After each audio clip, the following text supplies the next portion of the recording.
प्रचोदिताये न पुरा सरस्वती वितन्वताज स्यसतिं स्मृतिं हृदि स्वलक्षणा दुर्भूत किलास्यत समे ऋषीणां ऋषभ प्रसीदताम् भूतेर्महद्भिः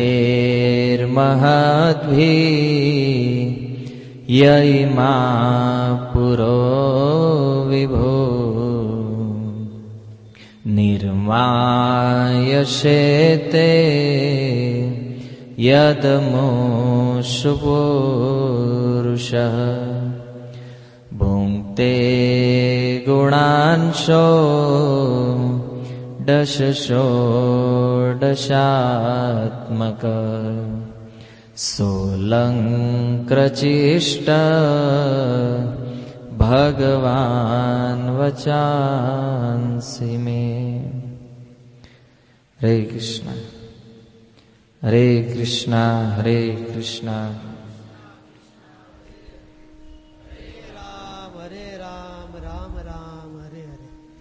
हरे कृष्णा कृष्णा कृष्णा हरे हरे हरे राम राम राम हरे हरे। સ્વાગત છે બધા ભક્તોનું. પ્રતિ સત્ર જે રામાનુજાચાર્યની કથાને આપણે શ્રવણ કરી રહ્યા છીએ એમાં ગત સત્રમાં સાંભળ્યું કે રામાનુજાચાર્ય ભગવાનનું જ એક સ્વરૂપ એવા વેંકટ પર્વત ઉપર ચડવા નહોતા ઈચ્છતા, પણ છતાં બધા ભક્તોની ઈચ્છા, બધા લોકોની વાતને માન્ય રાખી રામાનુજાચાર્ય વેંકટ પર્વત ઉપર ગયા અને ત્યાં જઈ ભગવાનના દર્શન કર્યા.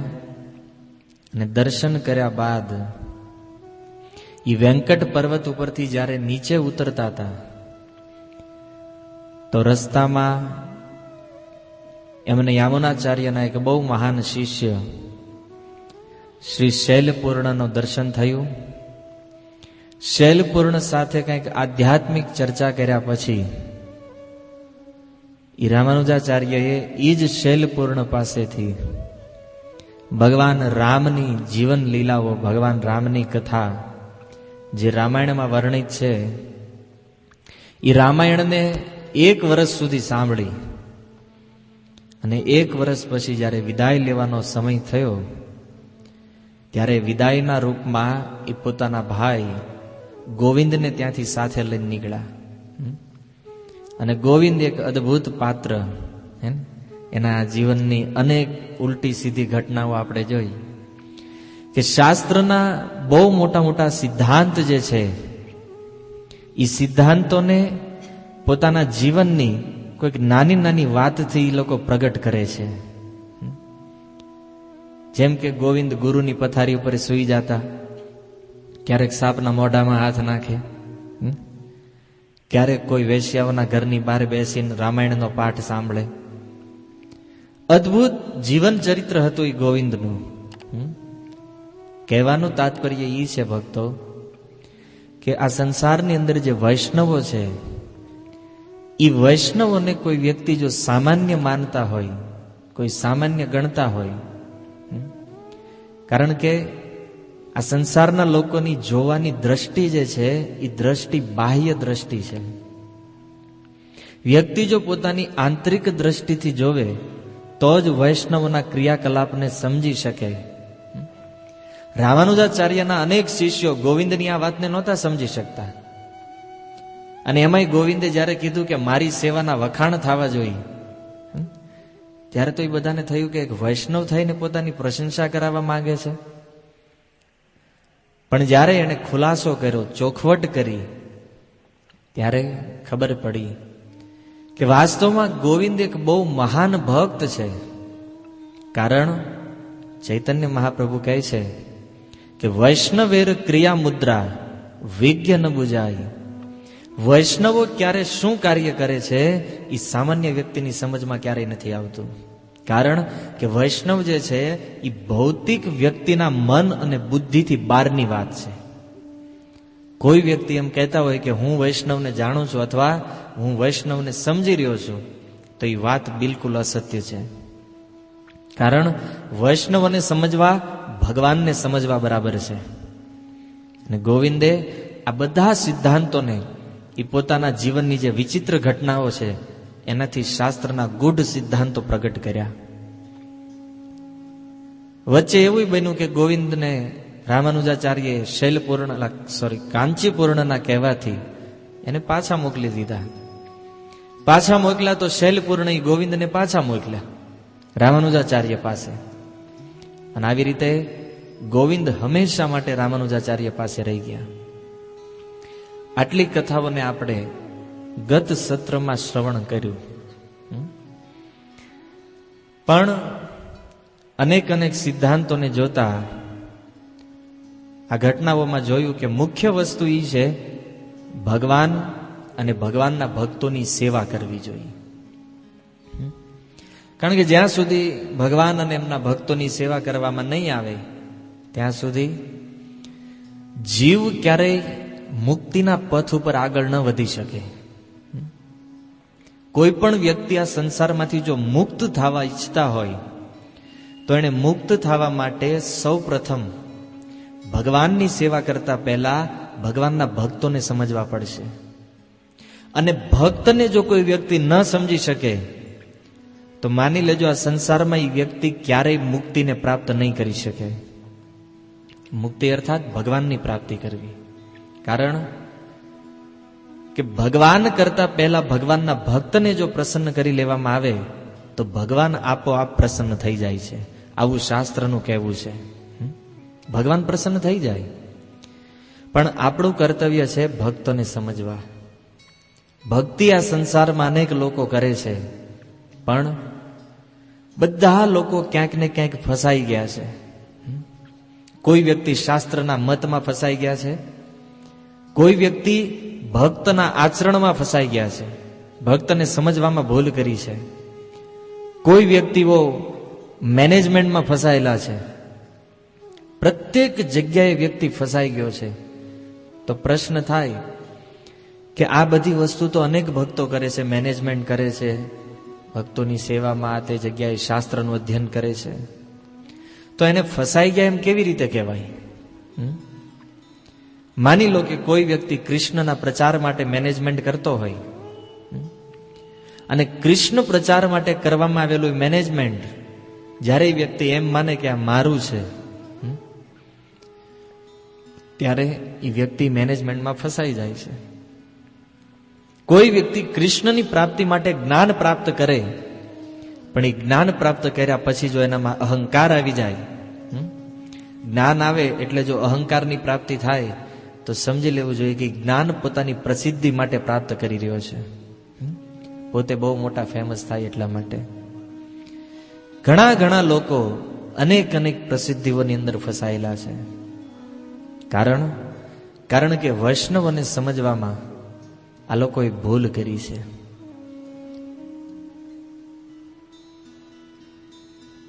કારણ કે વૈષ્ણવ જે છે એ સામાન્ય વ્યક્તિની સમજમાં ક્યારેય નથી આવતા. મેં તમને આગળના પ્રવચનમાં કીધું હતું કે કોઈ વ્યક્તિ જો એમ માનતું હોય કે આ તિલક કરવા વાળા, ગળામાં તુલસી ધારણ કરવા વાળા આપણી જ જેવા સામાન્ય વ્યક્તિઓ છે, તો એ આપણી બાહ્ય દ્રષ્ટિ છે, આપણને બહારથી દેખાતું હોય કે આપણે જે ભક્તોના સંગમાં રહીએ છીએ એ બધા ભક્તો આપણી જેવા જ છે, આપણે એવું બહારથી દેખાતું હોય. કારણ કે ભગવાનના જે શુદ્ધ ભક્તો હોય ને, એ શુદ્ધ ભક્ત અને સામાન્ય વ્યક્તિમાં દેખાવમાં કોઈ અંતર ન હોય. દેખાવમાં કદાચ એક ભૌતિક જગતનો વ્યક્તિ બહુ રૂપાળો હોય અને એક ભગવત ભક્ત જે છે એ કદાચ જોવામાં બહુ કદરૂપય હોય. જેવી રીતે ફિલ્મ સ્ટારો જે છે એ બહુ રૂપાળા હોય અને ન હોય તો આપણને ટીવીમાં રૂપાળા દેખાય છે. મને એક ભક્ત કહેતા હતા એ કે આ ફિલ્મ સ્ટારોને જો તમે રિયલમાં જોવો ને તો તમને એના મોઢા જોવાય ન ગમે એવા હોય. પણ અમુક મેકઅપ, ટીવી અને કંઈક કેમેરાની કરામતના કારણે એ લોકો આપણને બહુ સુંદર લાગે છે, બહુ સારા દેખાય છે. પણ એની સામે જોવો તો પ્રભુપાદજી પાસે કોઈ રૂપ નહોતું, છતાં એ પ્રભુપાદજી આખા વિશ્વમાં પ્રચાર કર્યો, કારણ કે એ શુદ્ધ ભક્ત છે એટલા માટે. એટલે વૈષ્ણવને ઓળખવા એ બહુ અઘરી વસ્તુ છે ભક્તો. જ્યારે કોઈ વૈષ્ણવના સંગમાં તમે રહ્યો, એ વૈષ્ણવના સંગમાં રહીને જ્યાં સુધી એની કૃપા પ્રાપ્ત ન થાય ત્યાં સુધી તમે કોઈ વૈષ્ણવને સમજી ન શકો. એટલે આપણી બુદ્ધિ અને આપણા મનમાં કદાચ કોઈ વૈષ્ણવ પ્રત્યે કંઈક એવા ખરાબ કે ગલત વિચાર આવતા હોય તો એ વિચારને પોતાની કમી સમજી અને પોતાનો દોષ માની અને એને કાઢી નાખવા જોઈએ. કારણ કે વૈષ્ણવમાં જો દોષ બુદ્ધિ થઈ જાય તો એ દોષ બુદ્ધિમાંથી બચવાનો કોઈ રસ્તો નથી ભક્તો. અનેક વખત આપણે આ પ્રસંગોમાં જોઈએ છીએ કે જ્યારે ભક્તો જીવનમાં કંઈક એવું કાર્ય કરે જે કાર્ય સમાજ માટે ખરાબ હોય, પણ એ ભક્તના એ કાર્યથી ભગવાન પ્રસન્ન થતા હોય, એટલે દોષ બુદ્ધિ ન કરવી જોઈએ, જે આપણને ગોવિંદના ચરિત્ર ઉપરથી સમજવા મળે છે. સમય વીતતો ગયો, ધીમે ધીમે સમય કાળના પ્રભાવમાં ગોવિંદ અને રામાનુજાચાર્ય એક સાથે પ્રચારના કાર્યમાં લાગ્યા. પ્રચાર કરતા કરતા એક દિવસ આ ગોવિંદના જે માતૃશ્રી છે દીપ્તિમતી,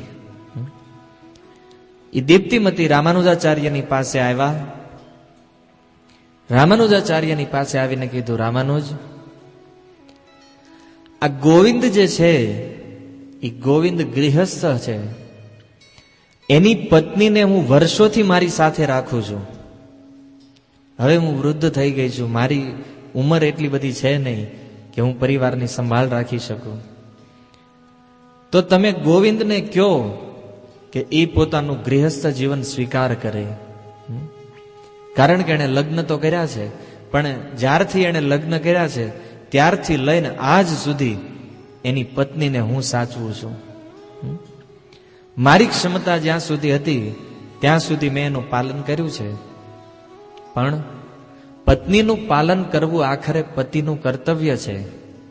એટલે ગોવિંદને કહો કે ગૃહસ્થ આશ્રમને પાછો સ્વીકાર કરે. તો રામાનુજાચાર્યએ ગોવિંદને બોલાવ્યા. ગોવિંદ, તમે ગૃહસ્થ જીવન સ્વીકાર કરો. કેવી રીતે? તો કહે છે સત્વગુણ, રજોગુણ અને તમોગુણ, ત્રણેય ગુણોથી ઉપર ઉઠી, ત્રણેય ગુણોથી બહાર નીકળી અને શુદ્ધ ભાવે ભગવાનનું ભજન કરતા કરતા તમે પત્નીની સાથે રહ્યો અને સંતાનની પ્રાપ્તિ કરો. રામાનુજને ખબર હતી કે ગોવિંદ મારી વાત નહીં માને, એટલે ગોવિંદને કીધું, ગોવિંદ, આ મારો આદેશ છે. અને જ્યારે ગુરુનો આદેશ આવી જાય પછી તો જે વાસ્તવમાં શિષ્ય છે એ ગુરુના આદેશ ઉપર ક્યારેય વિચાર નથી કરતો. એક વખત ગુરુએ આદેશ આપ્યો કે તમારે આ કાર્ય કરવાનું છે, પછી એ વ્યક્તિ ગુરુના આદેશ ઉપર ક્યારેય વિચાર ન કરે, જે હકીકતમાં શિષ્ય છે. તો ગોવિંદે વિચાર ન કર્યો. રામાનુજાચાર્ય કીધું આદેશ, અને તરત ગૃહસ્થ જીવનનો સ્વીકાર કરી લીધો. એ દીપ્તિમતીની સાથે ગોવિંદ એના ઘરે ગયા. ઘરે જઈ અને ગૃહસ્થ જીવન શરૂ કર્યું. પણ આપણે બધા ગૃહસ્થ ભક્તો છીએ, પણ વાસ્તવમાં ગૃહસ્થ કોને કહેવાય? રામાનુજાચાર્ય એક સિદ્ધાંત આપે છે કે ગૃહસ્થ જીવનમાં એ જ વ્યક્તિ સફળ થઈ શકે જે સત્વગુણ, રજોગુણ અને તમોગુણથી ઉપર હોય, ત્રણેય ગુણોના વશથી બચી અને જે પોતાના પરિવારનું પાલન કરે એને ગૃહસ્થ કહેવામાં આવે. અને જો કોઈ વ્યક્તિ આમ ન કરી શકે તો એને ગૃહસ્થ ન કે, એને ગૃહ મેધી કહેવામાં આવે છે. ગૃહસ્થના અંધારામાં કૂવામાં પડેલો વ્યક્તિ છે. નારદ મુનિ ભાગવતના 7મ સ્કંદના 14મા અધ્યાયમાં બહુ સુંદર ગૃહસ્થ ધર્મનું વર્ણન કરે છે. ગૃહસ્થ કોને કહેવાય? કારણ આ ઘટના ભાગવતમાં ક્યારે થઈ રહી છે કે જ્યારે નારદ મુનિ યુધિષ્ઠિર મહારાજની રાજસૂય સભામાં ગયા. યુધિષ્ઠિર મહારાજે રાજસૂય યજ્ઞ કર્યો હતો. એ રાજસૂય સભામાં જઈ એ રાજસૂય સભામાં સૌથી મોટો પ્રશ્ન ઉઠ્યો કે રાજસૂય સભામાં બધા લોકો ભેગા થયા છે. ભગવાન કૃષ્ણ છે, પિતામહ ભીષ્મ, પરશુરામ, વેદવ્યાસ મહારાજ, સુખદેવ ગોસ્વામી સભામાં બેઠા છે. તો એ રાજસૂય સભાની અંદર પ્રવચન કરવાનું છે અને એ પ્રવચન કોને આપવું, એ પ્રવચનનો વક્તા કોણ બને, એ પ્રશ્ન ઉઠ્યો. હવે તમે વિચાર કરો કે બહુ ઘણા વરિષ્ઠ ભક્તો બેઠા હોય અને એમાં કોઈ વાર આપણને કહેવામાં આવે કે તમે પ્રવચન કરો, તો આપણને વિચાર આવે બે ઘડી કે આટલા વરિષ્ઠ ભક્તોની સામે આપણે કેવી રીતે બોલી શકીએ. હવે વિચાર કરો કે આ એવી સભા છે જેમાં સાક્ષાત ભગવાન બેઠા છે, કૃષ્ણ બેઠા છે. એ સભામાં ધર્મને જાણવા વાળા પિતામહ ભીષ્મ એ સભામાં બેઠા છે. ભાગવત રસને સમજવા વાળા સુખદેવ ગોસ્વામી સભામાં બેઠા છે. અને એ ભાગવતને લિપિબદ્ધ કરવા વાળા વેદવ્યાસ મહારાજ સભામાં બેઠા છે. ભગવાનના પરમ ભક્ત નારદ મુનિ સભામાં બેઠા છે. હવે આવા લોકોની સામે પ્રવચન કરવાનું છે. કદાચ આ બધા ભક્તો હોત તોય કોઈ બોલવાની હિંમત કરે, પણ જે ભગવાનના વિષયમાં બોલી અને જીવ આ સંસારમાંથી મુક્ત થાય છે, એ જીવને મુક્તિ આપવા વાળા ભગવાન એ સભામાં બેઠા છે. જોયું કોને પ્રવચન આપવું જોઈએ, માઇક કોના હાથમાં આપવું જોઈએ. અને એ સમયે નિશ્ચય કરવામાં આવ્યો કે માઇક લેવા માટેના સૌથી મોટા હકદાર નારદ મુનિ છે. બધા લોકો બેઠા હતા અને નારદજીને સિલેક્ટ કરવામાં આવ્યા કે નારદ મુનિ તમારે પ્રવચન કરવાનું છે. નારદ મુનિ કે ઠીક છે, લાવો માઇક, આપણે પ્રવચન કરશું. અને નારદ મુનિએ પ્રવચન શરૂ કર્યું, પણ અદ્ભુત પ્રવચન. સંસારની અંદર એવું જોવામાં આવ્યું છે કે એક શિષ્ય પોતાના ગુરુના વખાણ કરે, પણ એક ગુરુ પોતાના શિષ્યના વખાણ કરે એવું બહુ ઓછું બને છે. એ બધા આવા મહાજનો જ્યાં બેઠા છે, સ્વયં ભગવાન જ્યાં બેઠા છે, એ સભામાં નારદ મુનિ એક એવા વ્યક્તિની કથા કહે છે જે વ્યક્તિ એના શિષ્ય છે અને બહુ મહાન ભક્ત છે. અને નારદ મુનિએ કહેવાનું ચાલુ કર્યું પ્રહલાદ ચરિત્ર. પ્રહલાદ મહારાજની કથા કહે છે, ઘણા અધ્યાયમાં કીધું છે.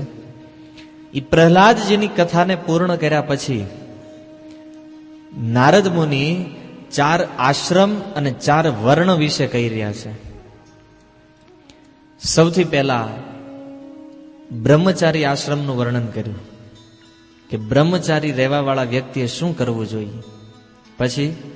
પછી વર્ણન કર્યું સંન્યાસ ધર્મનું. સંન્યાસ ધર્મનું વર્ણન કર્યા પછી વાનપ્રસ્થનું વર્ણન કર્યું, પણ ગૃહસ્થ ધર્મનું વર્ણન ન કર્યું.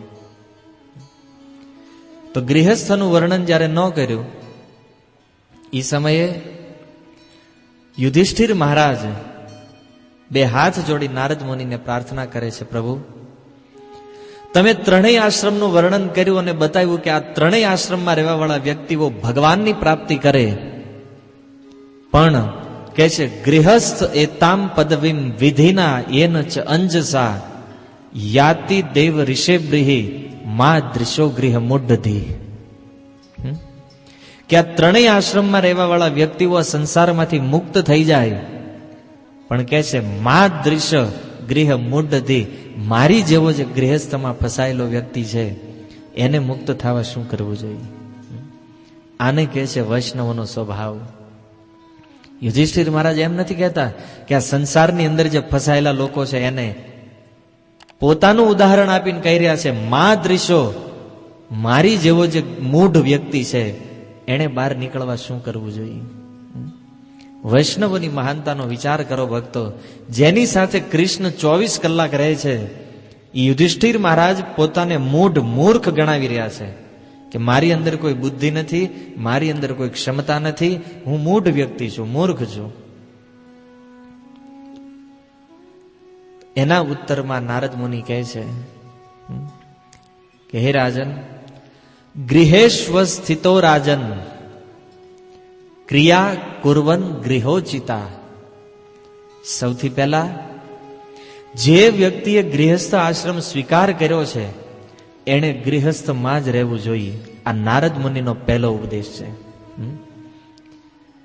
લગ્ન કરે એને ગૃહસ્થ કહેવામાં આવે, અને લગ્ન કર્યા પછી ખબર પડે કે આ ન કરાય એને, તો નારદ મુનિ કે કર્યા પછી જ્ઞાન આવી જાય કે આ ન કરાય, તોય ક્યારેય એને છોડવાનું નથી. આ એક સંન્યાસી વ્યક્તિ કહી રહ્યા છે, એક બ્રહ્મચારી વ્યક્તિ છે. શું કહે છે? ગૃહેશ્વ સ્થિતો રાજન. હે રાજા, ગૃહસ્થ વ્યક્તિએ ગૃહસ્થમાં જ રહેવું જોઈએ. ગૃહસ્થે ક્યારેય વિચાર ન કરવો જોઈએ કે હવે હું લાલ પહેરી લઉં પાછા. નહીં, ગૃહસ્થ આશ્રમ વાળા વ્યક્તિએ ગૃહસ્થમાં રહેવું જોઈએ. અને કુર્વન ગૃહોચિતા ક્રિયા, ગૃહસ્થને કરવાના જે કાર્ય છે, જે ઉચિત કર્મ છે, એ કર્મ કરવા જોઈએ. મનમાં પ્રશ્ન થાય, ગૃહસ્થએ શું કરવું જોઈએ? કયા ઉચિત કર્મ કરવા જોઈએ? તો કે છે વાસુદેવાર્પણમ સાક્ષાત ઉપાસિત મહામુનિન. એ આ સંસારની અંદર જે કાંઈ કર્મ કરે છે એ પ્રત્યેક કર્મને વાસુદેવાર્પણમ, એ વાસુદેવને અર્પણ કરી દેવું જોઈએ. અને બીજું કે જે સાક્ષાત ઉપાસિત મહામુનિમ, આ સંસારની અંદર જે વૈષ્ણવો છે, ભક્તો છે, એ ભક્તોની સેવા કરવી જોઈએ. ગૃહસ્થોને આ બે જ કાર્ય કરવાના છે કે જે કોઈ ક્રિયાઓ કરે છે એ ભગવાનને અર્પણ કરો અને વૈષ્ણવોની સેવા કરો. ત્યારે મનમાં એક પ્રશ્ન થાય કે ભગવાનને જો બધું કર્મ અર્પણ કરવું હોય તો કેવી રીતે કરી શકાય? અને માની લો કે ભગવાનને કાર્ય અર્પણ કરતા કરતા ક્યારેક ભગવાનમાંથી ચિત્ત નીકળી જાય, સાધુઓમાં ક્યારેક દોષ દ્રષ્ટિ થઈ જાય, તો એમાંથી બચવા માટે શું કરવું જોઈએ? ત્યારે નારદ મુનિ કહે છે, શૃણવન ભગવત અભિક્ષણમ. ત્યારે વ્યક્તિએ ભગવાનની કથાઓ સાંભળવી જોઈએ. ગૃહસ્થ વ્યક્તિનું આ કર્તવ્ય છે કે ભગવાનની કથાઓને સાંભળવી. કે જે શૃણવન ભગવત અભિક્ષણમ અવતાર કથામૃતમ. અને કઈ કથા સાંભળવી જોઈએ? તો કે છે ભગવાનના અવતારોની કથા સાંભળવી જોઈએ. જેમ ભગવાનના 24 અવતાર, દશા અવતાર, ભાગવતની અંદર અનેક અવતારોની કથા છે. અને સ્વાભાવિક છે મનમાં પ્રશ્ન થાય કે અવતારોની કથા શા માટે સાંભળવી જોઈએ? કથાઓ તો અનેક છે ભગવાનની, પણ અવતારોની કથાને સાંભળવાથી હૃદયની કામનાઓ જે છે એ નષ્ટ થાય છે. અને કામનાઓને નષ્ટ થવાથી એ જન્મ મૃત્યુનું જે ચક્ર છે, એ જન્મ મૃત્યુના ચક્રમાંથી વ્યક્તિ આ ભગવાનના અવતાર કથા સાંભળવાથી મુક્ત થઈ જાય છે. નારદ મુનિ સ્પષ્ટ કહે છે, શૃણવન ભગવત, સાંભળવું જોઈએ. પણ શું સાંભળવું જોઈએ? તો કહે છે ભગવાનના અવતારોની કથાને સાંભળવી જોઈએ. ક્લિયર થયું મનમાં? કારણ કે જો ભગવાનના વિષયમાં તમે સાંભળશો તો ભગવાનના વિષયમાં સાંભળવાથી ભગવાનમાંથી તમારું ચિત્ત ક્યારેય બહાર નહીં જાય. કારણ કે ગૃહસ્થ વ્યક્તિને તો અનેક કાર્ય કરવાના હોય, ઓફિસે જવાનું હોય, વ્યવહાર સંભાળવાનો હોય, પરિવારનું પાલન કરવાનું છે, અનેક કાર્યમાં ગૃહસ્થ બિઝી છે. તો સ્વાભાવિક છે કે એનું મન સંસારની બીજી વસ્તુમાં જાય. પણ એ મનને જો પકડી રાખવું હોય તો એણે ભગવાનની અવતાર કથાઓને સાંભળવી જોઈએ. અને સાંભળવાથી વ્યક્તિનું ચિત્ત ક્યારેય ભૌતિક સંસારમાં નહીં લાગે. ભલે પરિવારનું પાલન કરતા હોય, ગૃહસ્થનું પાલન કરતા હોય, પણ ચિત્ત એનું ક્યારેય બીજી જગ્યાએ નહીં જાય જો એ ભગવાનની કથા સાંભળતા હશે તો. અને એટલે જ્યારે પ્રવચનમાં આવતા હોય ને ત્યારે સૌ પરિવાર આવવું જોઈએ. કારણ કે આપણે કથા સાંભળી તો આપણી બુદ્ધિ પવિત્ર થઈ, પણ પરિવાર સાથે જો એ કથાઓને સાંભળવામાં આવે તો એ બધા લોકોની બુદ્ધિ શુદ્ધ થાય. એટલે ક્યારેય એકલા ન આવવું જોઈએ. આગળ કહે છે શ્રદ્ધાનમ યથાકાલમ ઉપશાંત જન આવૃત્ત. અને શ્રદ્ધાથી યથાકાલમ જ્યારે જ્યારે તમને જીવનમાં સમય મળે, માનો કે 3-4 દિવસની રજા આવતી હોય, 10-12 દિવસનું વેકેશન આવતું હોય, તો યથાકાલમ જ્યારે જ્યારે સમય મળે એ સમયમાં શું કરવું જોઈએ? ઉપશાંત, જે આ સંસારથી શાંત થઈ ચૂક્યા છે, જેની આ સંસારમાં કોઈ આસક્તિ નથી રહી, એવા સાધુઓની સંગતિ કરવી જોઈએ, એવા ભક્તોની પાસે રહેવું જોઈએ. અને એવા ભક્તોની પાસે રહી અને ભગવાનના વિષયમાં જ્ઞાન પ્રાપ્ત કરવું જોઈએ. ભગવાનની ભક્તિના વિષયમાં જ્ઞાન પ્રાપ્ત કરવું જોઈએ. પણ કળિયુગમાં પરિસ્થિતિ વિપરીત છે. 4 દિવસનું વેકેશન છે તો વિચાર કરે સાપુતારા જઈ આવવું જોઈએ, અહીંથી નજીક થાય. એટલે 2 દિવસની રજા હોય તો વિચાર કરે આપણે અહીંયા દમણ જઈ આવવું જોઈએ, નજીક છે આપણે. અને 10-12 દિવસની રજા હોય તો વિચાર કરે તો સિમલા જ વયું જવાય ને, ગુજરાતમાં થોડી ગરમી ખવાય. આપણો જે સમય છે ને એ આમાં બરબાદ વ્યતીત થઈ રહ્યો છે. આ નારદ મુનિ કહે છે ગૃહસ્થો શું કામ નથી ભગવાનને સ્વીકાર કરી શકતા જલ્દી? કારણ કે એનો સમય આવી બધી ફાલતુ વસ્તુઓમાં વ્યતીત થાય છે. એટલા માટે આપણને આ સંસારમાંથી જો રજાઓ મળી રહી છે, એ રજાઓ શું કામ મળે છે? એ રજા આપણને કોઈ સ્થળોએ ફરવા માટે નહીં. અને ફરવાનો જો બહુ શોખ થતો હોય તો એવું નથી કે ભક્તો ફરતા નથી. તમે વૃંદાવન જઈ શકો, જગન્નાથપુરી જઈ શકો. કારણ કે તમે તત્વથી વિચાર કરો કે તમે કદાચ સિમલા જાઓ, માઉન્ટ આબુ જાઓ, ત્યાં ફરીને તમે જોવો હું પાણા અને ઝાડવા, ઈ છે કે બીજું કઈ વિશેષ છે? ભગવાનના ધામમાં જવાથી સત્વગુણની પ્રાપ્તિ થાય, અર્થાત ચિન્મય વસ્તુઓનું દર્શન થાય. અને ઈ ધામમાં અજાણતા જો કોઈ સાધુની દ્રષ્ટિ તમારી ઉપર પડી ગઈ તો કાંઈ કર્યા વગર નહીં માળા કરવાની જરૂર રહે, નહીં સત્સંગમાં જવાની જરૂર રહે, કે નહીં ભાગવત સાંભળવાની જરૂર રહે. કાંઈ કર્યા વગર માત્ર કોઈ વૈષ્ણવની દ્રષ્ટિ પડવાથી તમને ભગવાનના ધામની પ્રાપ્તિ થઈ જાય છે. એમના તો વેકેશનનો આ ઉપયોગ છે, નારદ મુનિ બતાવે છે. જેથા કાલમ એટલે વેકેશનમાં બહુ પેકેજ ન લેવા જોઈએ. નિરંતર એવા વિરક્ત પુરુષોની સંગતિ કરવી જોઈએ, જેનું મન, વચન અને ક્રિયા માત્ર ભગવાનમાં લાગેલી છે. એવા વિરક્ત પુરુષોની સંગતિ કરવી જોઈએ. અને જે સમય છે એ સમયને સાચવી લેવો જોઈએ. આ શ્લોકના તાત્પર્યમાં પ્રભુપાદજી લખે છે કે વિદેશની અંદર જે લોકો વસે છે એ લોકો ગધેડાની જેવી મહેનત કરે છે. કેમ? સવારમાં વહેલા નીકળી જાય, સવારમાં વહેલા નીકળે અને રાતે બહુ મોડા આવે ઘરે.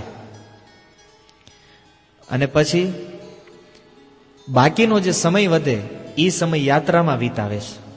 યાત્રા એટલે વૃંદાવન વાળી નહીં. યાત્રા એટલે એ જે સવારમાં વહેલા નીકળીને જે ટ્રેન પકડવી પડે, આ મુંબઈમાં જે રહેતા હોય ને અનુભવ હોય કે મીરા રોડ થી ચન્ની રોડ જવું હોય હે ને, તો એ ટ્રેન પકડવા માટે હવારથી, અને મુંબઈ વાળા જે ગયા છે એનો અનુભવ હશે.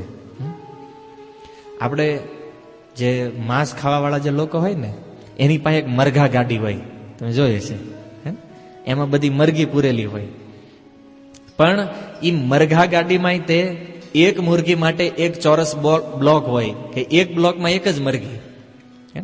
પણ ટ્રેનમાં સરકારે નિયમ લગાડ્યો છે કે એક ડબ્બામાં 200 જણને બેહવાનું, એ ડબ્બામાં મુંબઈમાં 400 જણ ભરાણા હોય. હે ને? આવી યાત્રાઓ પેલા વિદેશમાં થતી જ્યારે પ્રભુપાદજી અમેરિકામાં હતા ત્યારે, અને હવે એ ભારતમાં આવી ગયું છે. તો એ દિવસ રાત મહેનત કરવામાં સમય વ્યતીત કરી રહ્યા છે. અને આવું કરવાથી એ લોકો માણસ નથી રહેતા, પણ ઓલું જે મળ ખાવા વાળા પશુઓ કેવા છે, બસ એ પશુઓ જેવા થઈ જાય. કારણ કે અત્યારના પશુઓને તો બહુ શાંતિ છે. યંત્રો આવી ગયા એટલે બિચારા બળદ આરામ કરે ને ગાય બધા આરામ જ કરે છે. પશુઓ એટલી મહેનત નથી કરતા જેટલી મહેનત આ વર્તમાન સમયના લોકો કરી રહ્યા છે. કઠિન એકદમ બહુ મહેનત કરે ત્યારે કાંઈક થોડુંક પ્રાપ્ત થાય. અમુક લોકોએ તો એના છોકરાને જોયા જ નથી, ક્યારે મોટા થાય ને ક્યારે શું કરે છે. ઘણા લોકો કહે છે, તમે કોઈને પૂછો ને તમારા છોકરા કેવડા છે, તો એ આમ માપ બતાવે આવડા, પછી કે આવડા છે, પછી આવડા છે, આમ આડું માપ બતાવે. કેમ? કારણ કે એ કે હવારે અમે જયારે ઓફિસે જવા નીકળવી ત્યારે એ છોકરા હુતા હોય, અને સાંજે જયારે મોડા આવી ઓફિસે ત્યારે છોકરા હોઈ ગયા, એટલે દિવસે કોઈ દી ભાળ્યો જ નથી. કારણ કે ઉભો ક્યારેક જોયો હોય ખબર પડે ને કે આપણો આવડો થયો. હે, આડા જોયા છે એટલે ઈ, કારણ કે આ પશુ જીવન છે. અને આમાંથી બચવા માટે, આમાંથી જો બચવું હોય આવી હાલતમાંથી, અને આ હાલત પ્રત્યેક વ્યક્તિઓની થવાની છે. એવું ન માનતા કે આપણે સુખી છવી સુરતમાં રહેવી છે એટલે મુંબઈ વાળા ભલે હેરાન થાય. ભાગવતના 12 સ્કંદમાં લખ્યું છે કે કળિયુગની અંદર વ્યક્તિ જેમ જેમ મહેનત વધારે કરતા જશે એમ એને જે મળવાની જે આકાંક્ષા છે એ ઘટતી જાય છે. અને એક સમય એવો આવશે કે વ્યક્તિ જે 100% કમાય છે એમાંથી 98% સરકારને કરના રૂપમાં આપી દેશે, અને ખાલી 2% એની પાસે રહેશે. 2% એટલે કેટલું ખબર છે? રોટલી શાક માંડ મળશે. આવો સમય આવશે. આ ભાગવતના 12 સ્કંદમાં લખ્યું છે. કારણ કે કળિયુગનો એ સ્વભાવ છે. તમે જેટલી વધારે મહેનત કરશો એટલું તમારું કોઈક બીજા લઈ જશે. કોણ? ટેક્સના રૂપમાં સરકાર લઈ જાય બધું. અને આપણે થોડું એવું રીતે ખાવા માટે લોકો ફાફા મારતા હશે. ભાગવતમ જે લોકો વાંચે છે એને ખ્યાલ છે, 12 સ્કંદમાં સુખદેવ ગોસ્વામી કહી રહ્યા છે. તો આ બધી માથાકૂટમાંથી જો બચવું હોય તો ભગવાનની કથાઓને સાંભળવી જોઈએ. અને માત્ર કથા સાંભળવાથી કામ નહીં ચાલે, કારણ કે કળિયુગનો સ્વભાવ છે. આજે કથા સાંભળી અને ઘરે ગયા તો ભૂલી ગયા પાછી. કોઈ પૂછે પ્રભુજીએ ગયા પ્રવચનમાં શું કીધું તું? કંઈક કીધું તું પણ એ યાદ નથી, અત્યારે ભૂલાઈ જાય છે, વિસ્મૃતિ આવી જાય. એટલા માટે કથા સાંભળવાની સાથે સાથે ત્યાગી પુરુષોનો સંગ કરવો જોઈએ. કારણ કે ત્યાગી પુરુષોના સંગમાં રહેવાથી આ બધી આસક્તિઓમાંથી કેમ છૂટવું એનું આપણને શિક્ષણ પ્રાપ્ત થાય.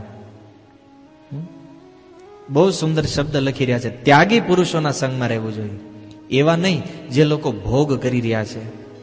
કારણ કે ભોગી લોકોના સંગમાં રહેવાથી તો ભોગ કરવાની વૃત્તિ વધે, અને ત્યાગી લોકોના સંગમાં રહેવાથી ત્યાગ કરવાની વૃત્તિ વધે. એટલે વિરક્ત વ્યક્તિઓના સંગમાં રહેવું જોઈએ. આગળ કહે છે કે મનુષ્યએ ધીરે ધીરે આસક્તિઓને છોડવી જોઈએ. અને વર્તમાન સમયમાં થઈ શું રહ્યું છે? ધીમે ધીમે વ્યક્તિ આસક્તિને પકડી રહ્યા છે. આસક્તિમાં વધતા જાય છે. કહે છે કે મનુષ્ય જ્યારે સ્વપ્નમાંથી બહાર જાગે, કોઈ વ્યક્તિ ઊંઘમાં બહુ સુંદર સ્વપ્ન જોતો હોય અને સપનામાં જોવે કે હું નરેન્દ્ર મોદીની જગ્યાએ ચૂંટાઈ ગયો છું, હે, અને પ્રાઇમ મિનિસ્ટર હું થઈ ગયો છું, પણ હવારમાં જાગીને જોવે હે ને લાઇટ બિલ ભરવાનું બાકી છે હજી. કારણ કે સપનું, પછી અફસોસ કરે, કાશ એ સપનામાં જ રહ્યો હોત તો કાયમ. અથવા તો વિચાર કરે કે હકીકતમાં સપનું મારું સાચું થઈ ગયું હોત તો. પણ બેમાંથી એકય નથી થતું. તો સ્વપ્નમાંથી જાગતાની સાથે સ્વપ્ન જેમ ખોટું થઈ જાય એમ પોતાનાથી છૂટવા વાળા કોણ છે? તો સૌથી પહેલા કહે છે શરીર. જે શરીર આપણી પાસે અત્યારે છે એ શરીર આજ નહીં તો કાલ છૂટી જવાનું છે. અને આ કઈ મોટો શાસ્ત્રનો સિદ્ધાંત નથી, કારણ કે મરવાના છે એ બધા લોકો જાણે છે. કઈ નવી વસ્તુ નથી, બધાને ખબર છે આપણે મરવાના છીએ. તો જે શરીરને આપણે પોતાનું માની રહ્યા છે કે મારું છે, એ શરીર સપનામાં જાગવાથી જેમ ઓલું રાજાનું પદ છૂટી જાય એમ આ 50 કે 60 વર્ષ પછી આ શરીર આપણાથી છૂટી જવાનું છે. સ્વપ્નમાં આવેલી વસ્તુ જેમ સત્ય નથી હોતી એવી જ રીતે અત્યારે જે કાંઈ તમારી પાસે છે એ વસ્તુ ક્યારેય સત્ય નથી. આ વાત મનમાં ફિટ હોવી જોઈએ.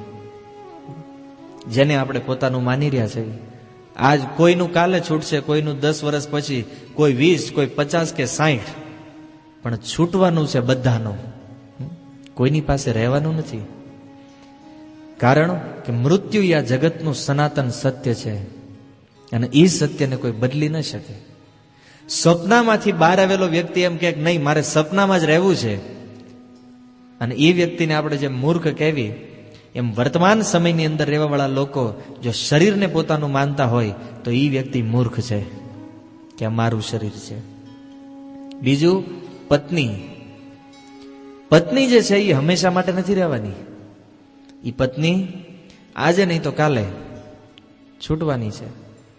તમે કદાચ એમ કહો કે નહીં, હું મારી પત્નીને બહુ પ્રેમ કરું છું અને હું એને ન છોડી શકું.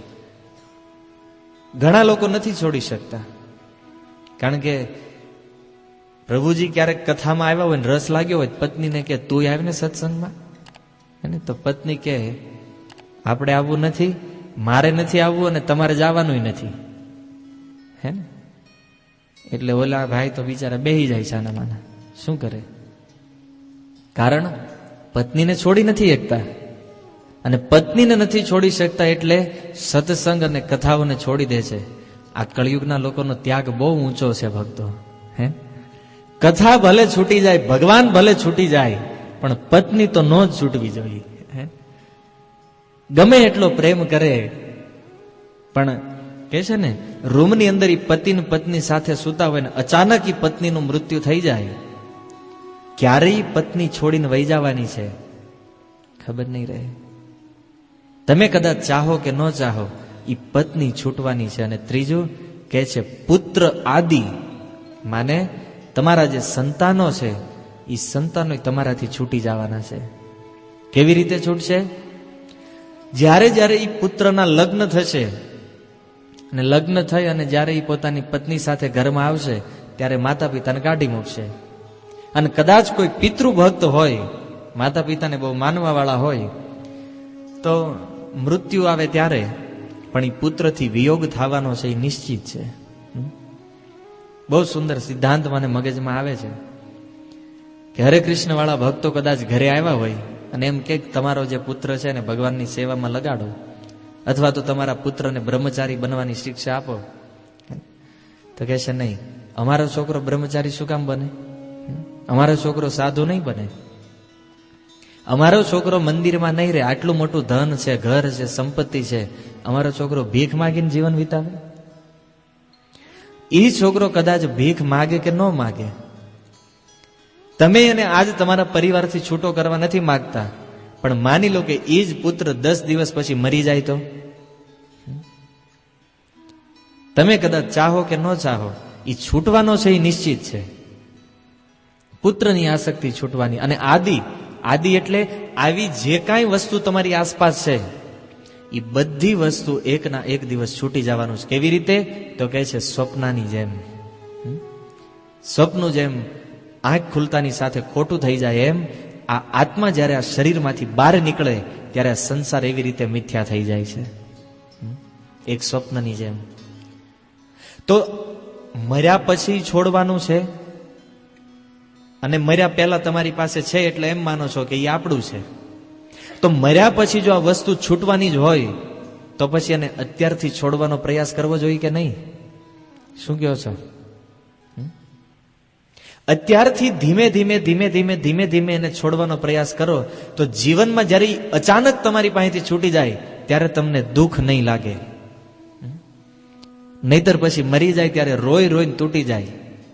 પણ એ વિયોગ સંભવ છે અને એ થવાનું હતું, એ પહેલેથી નિશ્ચિત છે, પણ એ ત્યાગ કરવાનો આપણને અનુભવ નથી.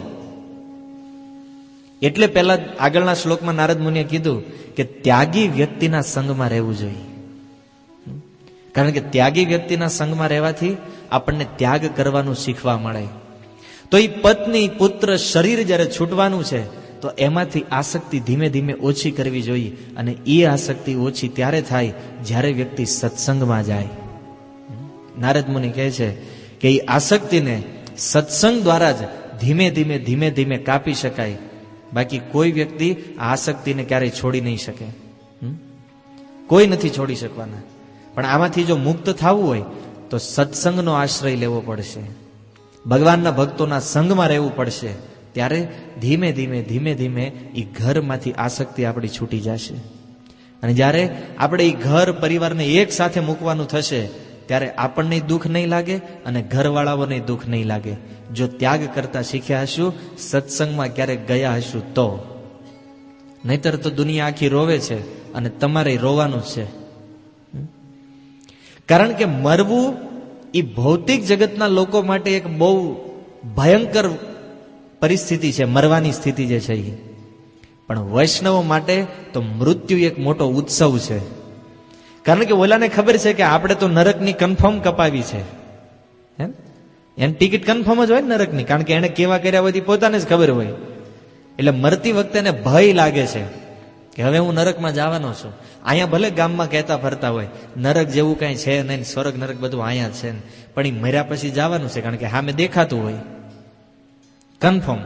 જેમ અજામિલને 3 યમદૂતો દેખાણા ત્યારે ખબર પડી કે ભગવાન જેવું કાંઈક છે, એમ આ સંસારના લોકોની જ્યારે એ દેખાય ને યમના દૂતો ત્યારે એને ખબર પડે આળું એકવાર પ્રભુજે કથામાં કીધું તું એ છે તો હાજુ. પણ અહીંયા જે બેઠા છે એને યમદૂતના દર્શન ક્યારેય નહીં થાય, એને નહીં દેખાય. કારણ કે ભલે તમે ભક્તિ કરો કે ન કરો, પણ હરે કૃષ્ણ મંત્ર તમે બોલ્યા છો એટલે તમને યમદૂતના દર્શન સ્વપ્નમાં નહીં થાય, ગેરંટી ભાગવત આપે છે. સ્વપ્નમાં યમદૂત નથી આવવાના, એટલે અહીં બેઠા છે એની ચિંતા નથી. પણ ભક્ત માટે મોટો ઉત્સવ કેમ છે? કારણ કે એને ખબર હોય આપણે ભક્તિ કરી છે અને આપણે તો ભગવાનના ધામમાં જવાનું છે. આ છેલ્લું મૃત્યુ છે. આ વખતે મર્યા પછી ક્યારેય મરવાનું આવવાનું જ નથી. એટલે વૈષ્ણવ માટે આ બહુ મોટો ઉત્સવ છે મરવું. પણ સામાન્ય લોકો ભયભીત છે, કારણ કે સત્સંગનો આશ્રય નથી લીધો. એટલે આગળ નારદ મુનિ કહે છે કે તો જે વિદ્વાન વ્યક્તિ હોય ને, જે બુદ્ધિમાન વ્યક્તિઓ છે, એણે જેટલી જરૂર હોય એટલી જ વસ્તુને ગ્રહણ કરવી જોઈએ.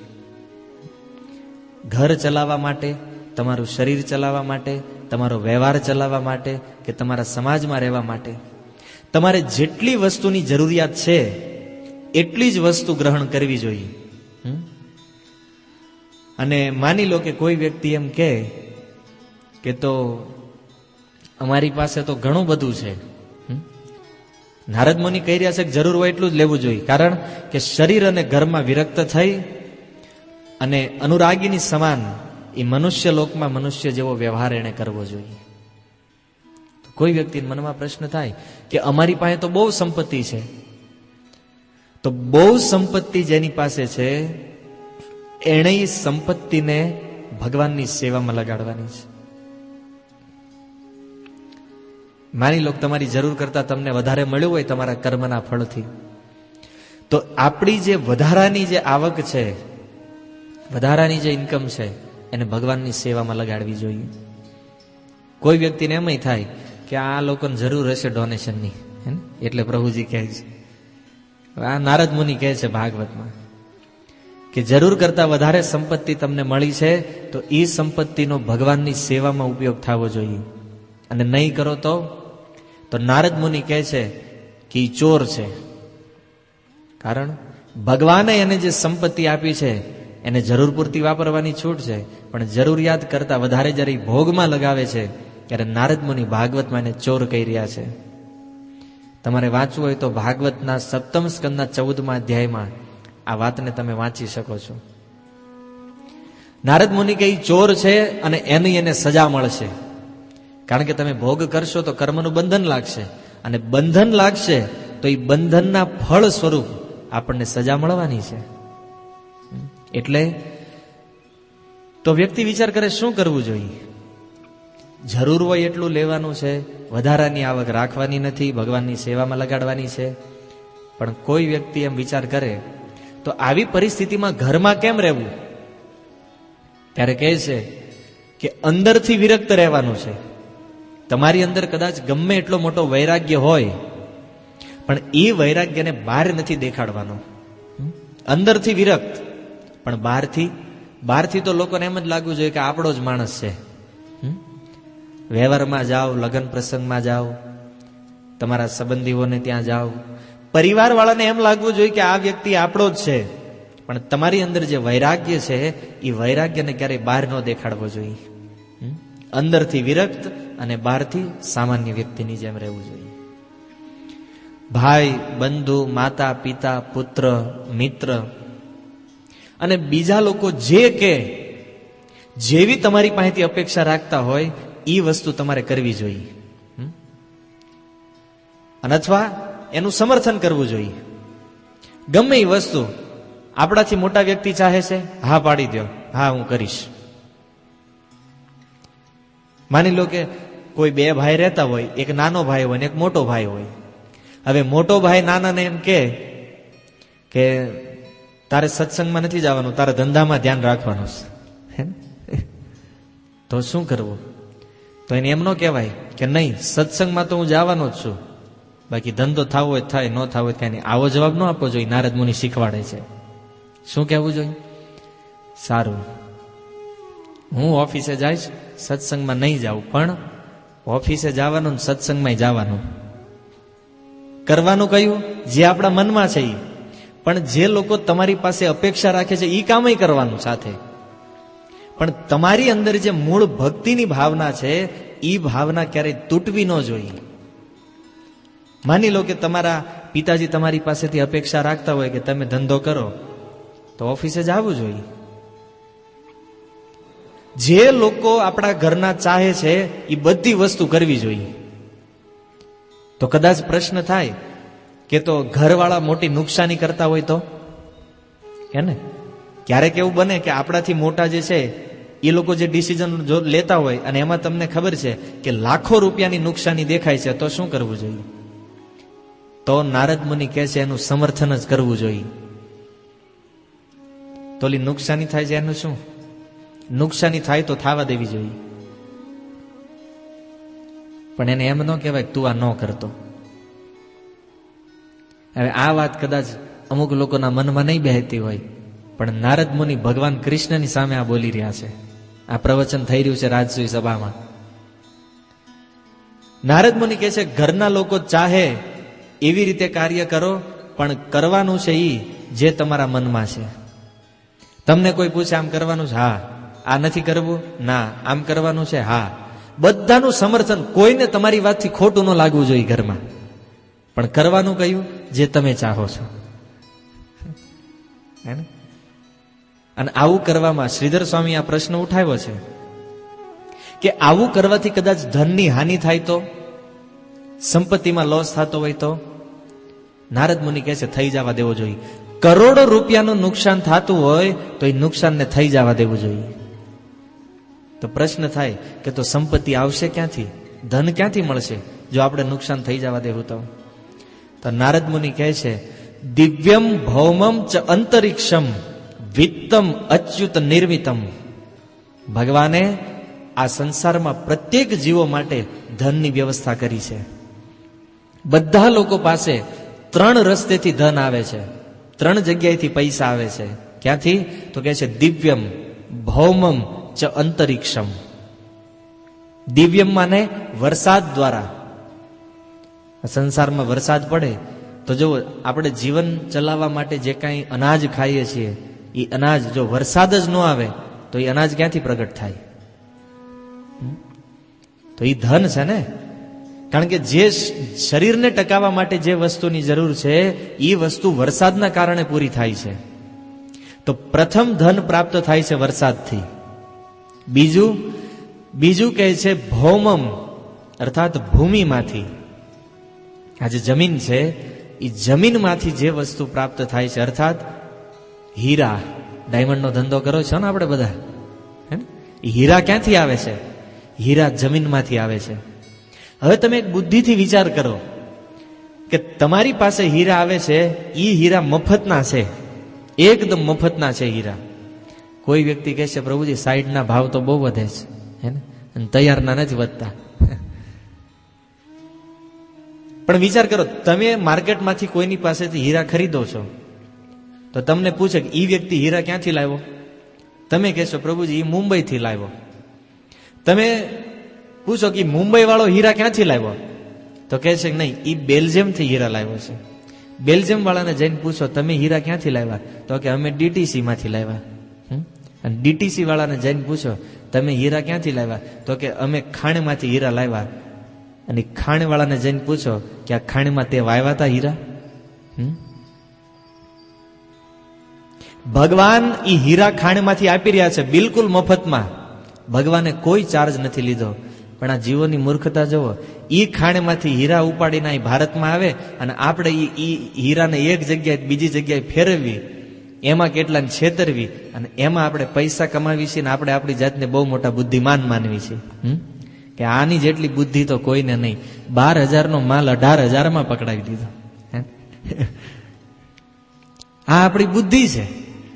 જે વ્યક્તિ જેટલો બીજાને છેતરવામાં એક્સપર્ટ એટલો ઈ બુદ્ધિશાળી ગણાય. વર્તમાન સમયમાં બુદ્ધિમાન વ્યક્તિની વ્યાખ્યા શું છે કે આ સંસારમાં જે વ્યક્તિ વધારેમાં વધારે બીજાને છેતરી શકે એને બુદ્ધિમાન માનવામાં આવે છે. આ કોઈ બુદ્ધિ છે? એક જગ્યાથી બીજી જગ્યાએ પથરાઓને ફેરવો છો અને આપણે એમાંથી ધન કમાઈ રહ્યા છીએ. પણ ઈ પથરા, ઈ હીરા જે છે ઈ ક્યાંથી આવ્યા? ખાણમાંથી. પણ ઈ ખાણમાંથી હીરા કાઢવાના ભગવાન ક્યારેય પૈસા નથી લેતા. ખનિજ તેલ જે પેટ્રોલ ઉપર આપણી ગાડીઓ દોડી રહી છે, ઈ ખનિજ તેલ નીકળ્યું ક્યાંથી? તો કે ઈરાન ઈરાકના કુવામાંથી.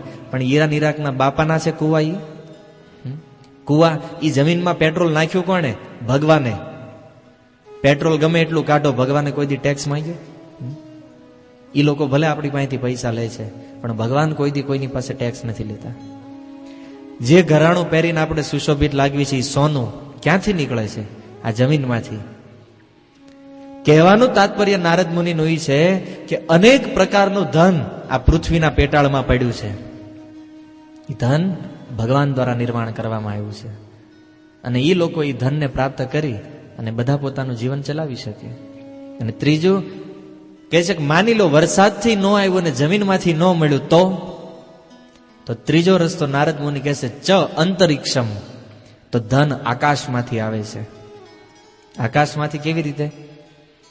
તો અચાનક કોઈ વ્યક્તિના જીવનમાં એવું મોટું પરિવર્તન આવે, આપણી નજર સામે એની પરિસ્થિતિ બહુ ગરીબ હોય પણ થોડા જ સમયમાં એ લોકો કરોડપતિ થઈ જાય અચાનક. આપણને એમ હોય કે આને આટલી બધી બુદ્ધિ નહોતી તો કેમ આટલો પૈસા વાળો થઈ ગયો? એને કહેવામાં આવે છે ચ અંતરિક્ષમ. અચાનક જીવનમાં બહુ આકસ્મિક મોટો લાભ થઈ જાય અને બહુ મોટા ધનની પ્રાપ્તિ થઈ જાય, એને કહે છે ચ અંતરિક્ષમ. એ અંતરિક્ષથી આવેલું ધન છે. અને વિત્તમ અચ્યુત નિર્મિતમ. ભગવાને ધનને આપવાના 3 રસ્તા નિર્માણ કર્યા છે સંસારમાં અને આ 3 માર્ગથી જ પ્રત્યેક વ્યક્તિની પાસે ધન અને સંપત્તિ આવે છે. બાકી કોઈ વ્યક્તિ બતાવે આ 3 કરતા ચોથો જો કોઈ રસ્તો હોય તો છે? કારણ કે આ શાસ્ત્ર ક્યારેય ખોટું નથી બોલતું. આ 3 ધનને આવવાના તત સર્વ ભુંજાનમ એતદ કુર્યાત સ્વતો બુધ. એટલા માટે ધનનો વધારે સંગ્રહ ન કરવો જોઈએ. હું ઘણી વાર કહું છું 20,000ની જરૂર હોય તો 50,000 કમાવો, એમાં વાંધો નથી. પણ 20,000ની જરૂર હોય ને મહિને લાખો રૂપિયા કમાતા હોય ને છતાં આખા ગામને હેરાન કરતા હોય, એના માટે ના પાડી રહ્યા છે ભગવાન. ધનનો સંગ્રહ ન કરવો જોઈએ. તોય પ્રશ્ન એ જ ઉભો છે તો વધારે હોય તો ભગવાનની સેવામાં લગાવો. કારણ ભગવાનની સેવામાં લગાવવાથી ભક્તિ મળશે અને એ કર્મના બંધનમાંથી મુક્તિ મળશે. અને નહીં લગાવો તો કર્મનું ફળ ભોગવવા માટે બધા લોકો તૈયાર છે. તો કહે છે કે પેટ ભરવા માટે જેટલું મળી રહે એટલું લેવું એ જીવ માત્રનો અધિકાર છે. એટલું લેવું જોઈએ. પણ જે એનાથી વધારે લે છે, જે એનાથી વધારે માની લે છે એ ચોર છે અને એને દંડ પ્રાપ્ત થશે. આ નારદ મુનિ કહે છે. મૃગ, તો આ થઈ ધનની વાત. આગળના શ્લોકમાં કહે છે મૃગ વૃષ્ટ ખર મર્ક આખું સરીસૃપ ખગમક્ષિકા, આ જેટલા જેટલા જીવજંતુ છે, મચ્છર, કીડા, મકોડા, વાંદરા, આ બધા સરીસૃપ, સાપ જે આપણા ઘરમાં રહે છે. મચ્છર છે કે નહીં બધાને ઘરે? હે ને? નથી કે ઓલ આઉટ રાખો છો? હશે એટલે જ ઓલ આઉટ રાખતા હોય, હે ને? પણ નારદ મુનિ કહે છે કે ઓલ આઉટ ક્યારેય ન રાખવું જોઈએ. કેમ? તો નારદ મુનિ કહે છે એને મારવાનો જોઈએ ક્યારેય. પછી ઓલું હીટ આવે ને, એ આ લોકોનો વિષય છે. હીટ ક્યારેય ન રાખવું જોઈએ. અને અમુક માતાજીઓને હીટની જરૂર જ નથી. એ બિચારો એ વાંધો ભાળ્યો નથી કે હાવણી ઉપાડી નથી, તો એ હાવણી ન લેવી જોઈએ.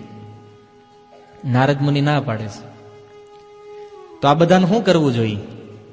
આ માકડ, મચ્છર, વંદા એ બધું ઘરમાં તો હોય, ગરોળી, એને મારવા ન જોઈએ. તો નારદ મુનિ કહે છે આત્મન પુત્રવત પશ્યેત, એને પોતાના પુત્રની સમાન જોવા જોઈએ.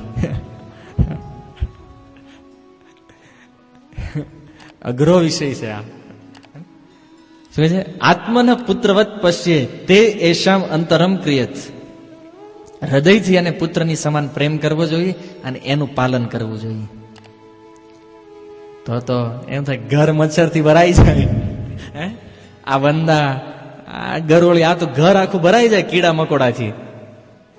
પ્રભુપાદજી આનો ઉકેલ આપ્યો છે. એકવાર વિદેશમાં એક મંદિરમાં બહુ ઉંદરડા થઈ ગયા. ઉંદર તો એ ફોરેનરો આવ્યા, કે પ્રભુપાદજી આ ઉંદર થઈ ગયા છે તો આને મારવા પડશે. પ્રભુપાદજી કે સાધુ થઈને જીવ હત્યા કરો છો? મારવા નથી, આ ઉંદરને કાઢવાનો એક રસ્તો છે, આખા મંદિરની સફાઈ કરી નાખો. કે જો જીવ જંતુ ઘરમાં ક્યારે થાય? જ્યારે ઘરમાં સફાઈ ન હોય તો. બાકી તમે જો ચોખ્ખાઈ રાખો તો આ જે જીવાણુના નામ અહીંયા નારદ મુનિ ગણાવે છે એ તમારા ઘરમાં ક્યારેય નહીં આવે. આપણા ઘરમાં જો આમાંથી કંઈક છે, વંદા હોય, મચ્છર હોય, ગરોળી હોય, એ બધા પાછળનું એક જ કારણ છે, સફાઈ નથી. પ્રભુપાદજીએ કીધું મંદિરોને સાફ રાખો. સફાઈ જો હશે, મંદિરમાં ચોખ્ખાઈ હશે તો જીવજંતુ ક્યારેય આવશે નહીં. અને જીવજંતુ નહીં આવે તો તમારે જીવ હત્યા ક્યારેય કરવી નહીં પડે. સીધું છે. હવે આપણી ઉપર છે કેટલું ચોખ્ખું રાખવું કે પછી ઓલ આઉટ કે આ બધાનો ઉપયોગ કરવો. ચોખ્ખાઈ નહીં હોય તો જીવજંતુ થવાના છે, પણ ચોખ્ખાઈ જો રાખશો તો આમાંથી બચી જશો. અને એને પુત્રની સમાન પ્રેમ કરવાનો છે. તો છોકરાને કોઈ મારે છે? નથી મારતા. તો હવે મચ્છર ક્યારેય મારતા નહીં ઘરે છે, અને મારવા ન જોઈએ. અને ગૃહસ્થ જે છે એને ધર્મ, અર્થ, કામ અને મોક્ષ તો નથી, ધર્મ, અર્થ અને કામને પ્રાપ્ત કરવા માટે એને બહુ કષ્ટ ન કરવું જોઈએ. ધર્મ એટલે ઘર પરિવારના સંબંધીઓનું પાલન કરવું. તો એનું પાલન કરવું એ આપણો ધર્મ છે. પણ એ ધર્મની પ્રાપ્તિ માટે ગધેડાની જેમ મહેનત ન કરવી જોઈએ. શું કામ ન કરવી જોઈએ હું તમને પછીના શ્લોકમાં કહું છું. પણ મહેનત ગધેડાની જેમ ન કરવી જોઈએ, મહેનત કરવી જોઈએ થોડી. બીજું અર્થ માને ધન પ્રાપ્ત કરવા માટે એ ગધેડાની જેમ મહેનત ન કરવી જોઈએ. અને કામ અર્થાત જે આપણી અનંત ઈચ્છાઓ છે એ ઈચ્છાઓને પૂરી કરવા માટે ગાંડાની જેમ ન ભાગવું જોઈએ. તો કહે છે ભાગ્ય, જેના ભાગ્યમાં જેટલું લખ્યું છે એ વ્યક્તિને એટલું જ મળવાનું છે. માનો છો આ વાતને? કે મહેનત કરવાથી મળે એ માનો છો? આપણે આ સિદ્ધાંતને સાબિત કરવાનો છે. કેટલા લોકો માને છે કે ભાગ્યથી મળે? હાથ ઉપર કરો. અને કેટલા લોકો માને છે કે મહેનત કરવાથી મળે? એ હાથ ઉપર કરો. કરો તમ તાર બિંદાસ. શરમાવ શું કામ? આપણે બધા ઘરના જ છે. હવે આપણે આ વાતને સમજવી કે ભાગ્યથી મળે છે એ વાત સત્ય છે કે મહેનત કરવાથી મળે છે એ સત્ય છે. હવે તમે વિચારો, આપણે બધા હીરાનો ધંધો કરવી છે.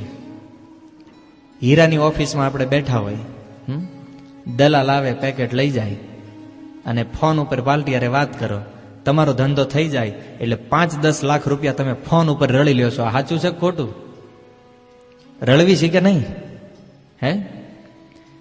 હવે ઈ જ હીરા બજારમાં કદાચ રોડ રસ્તો તૂટી ગયો હોય, ગટર બહાર આવી હોય અને આપણે ઓલા મજૂરોને બોલાવી છે, ઈ મજૂર હવારથી લઈને સાંજ સુધી મહેનત કરે તો ઈ ખાલી 100 રૂપિયા કમાય, હે ને?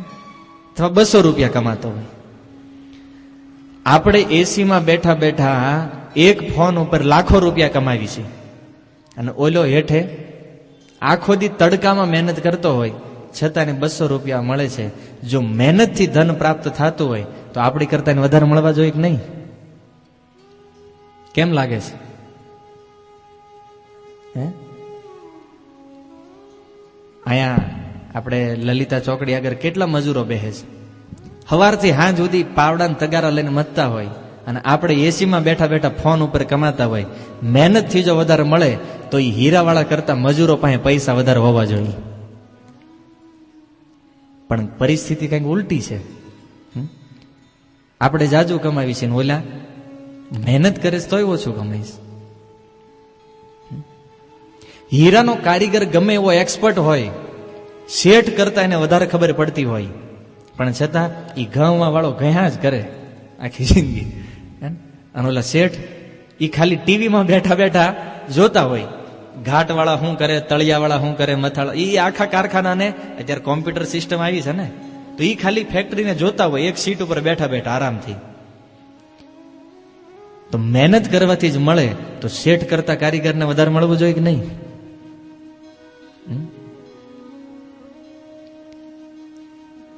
કે હજી આપણે ઉદાહરણ જોવા છે વધારે? કોઈ પણ વસ્તુ ભાગ્યના બળે પ્રાપ્ત થાય છે ભક્તો. નારદ મુનિ આ સિદ્ધાંત બતાવી રહ્યા છે ભાગવતમાં. તમારા ભાગ્યમાં જેટલું લખ્યું છે એટલી વસ્તુ તમે કદાચ 10 કલાક મહેનત કરો તો એટલું જ મળવાનું છે અને 8 કલાક કરો તો એટલું જ મળવાનું છે. તો બુદ્ધિમાન વ્યક્તિ એ છે કે ઓછા સમયમાં જે ભાગ્યમાં છે એને પ્રાપ્ત કરી લે. આ વાત સમજાય છે? તમે કદાચ 4 કલાક મહેનત કરો, 10 કલાક કરો, મળવાનું છે એટલું જેટલું તમારા ભાગ્યમાં લખ્યું છે. બાકી કોઈ વ્યક્તિ એમ કહેતો હોય કે 12 કલાક મહેનત કરવાથી વધારે પૈસા મળે અને 8 કલાક મહેનત કરવાથી ઓછા મળે, તો પછી આજે હીરાની એવી અનેક ફેક્ટરીઓ છે જેનો ટાઈમ સવારે 9 વાગ્યાથી લઈને સાંજે 7 નો જ છે અને અમારી ઓફિસનો ટાઈમ 8 થી 8 નો છે. તો આપણે એટલું નથી કમાતા જેટલું ધર્મનંદન વાળા કમાય છે. વાત રાઈટ છે કે રોંગ છે? હે? તો ભાગવતની અંદર આ સિદ્ધાંત સ્થાપિત થઈ રહ્યો છે. ભાગ્યમાં જેટલું છે એ તમને ઓછી મહેનત મળશે અને વધારે મહેનત મળવાનું છે એટલું જેટલું તમારા નસીબમાં લખાવીને આવ્યા છો. મહેનત ચાહે 12 કલાક કરો, એમ્બ્રોડરીમાં જઈને 24 કલાક તૂટો કે હીરામાં તમે 8 કલાક તૂટો, મળશે એક હરખું. હે ને? નહીતર જો વધારે મળવાનું હોય તો હીરાવાળા કરતા એમ્બ્રોડરી વાળા પૈસા વાળા હોવા જોઈએ. કારણ કે એવડે બિચારા 24 કલાક મશીન હાંકે છે, હે ને? અને હીરાવાળા 12 કલાક હાંકે છે. અમુકની લોનો હજી નથી ભરાણી મશીનની. હપ્તા કેટલા ચડી ગયા હોય માથે. 24 કલાક મશીન હાંકે છે તોય બેંકના હપ્તા નથી નીકળતા. અને હીરાવાળા 12 કલાક રળે છે, એ લોકો કરતા સારું રળે છે કે નહીં? એટલે તમે કદાચ 4 કલાક મહેનત કરો, 10 કલાક કરો, 12 કલાક કરો, 24 કલાક કરો, મળવાનું છે તમને એટલું જ જેટલું તમારા ભાગ્યમાં લખ્યું છે. નહીં એનાથી 1 રૂપિયો વધારે કે નહીં એનાથી 1 રૂપિયો ઓછો.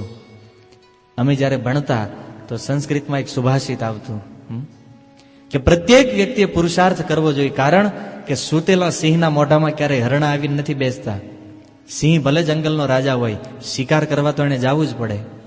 પણ નારદ મુનિ વાતને અહીંયા ખોટી સાબિત કરે છે. સૂતા સૂતા ધન મળે. ઘણા લોકો કે કાંઈ નહીં કરવી, હુઈ રહેશું, થોડા પૈસા મળે. ભાગ્ય ઉપર અને ભગવાન ઉપર જો શ્રદ્ધા હોય ને, સૂતા સૂતા મળે. અને અનેક ઉદાહરણો છે. હવે આપણી પાસે સમયનો અભાવ છે, નહીતર હું તમને કહીશ. કાંઈ ન કરો, ઘરે બેસો અને હુતા હુતા તમારા ભાગ્યમાં જો કરોડપતિ થવાનું છે તો બેઠા બેઠા કરોડપતિ થઈ જાવ. વાત તમારા મગજમાં નહીં બેહે, કારણ કે ગમે એમ તો બુદ્ધિ તો કળયુગની છે ને. હે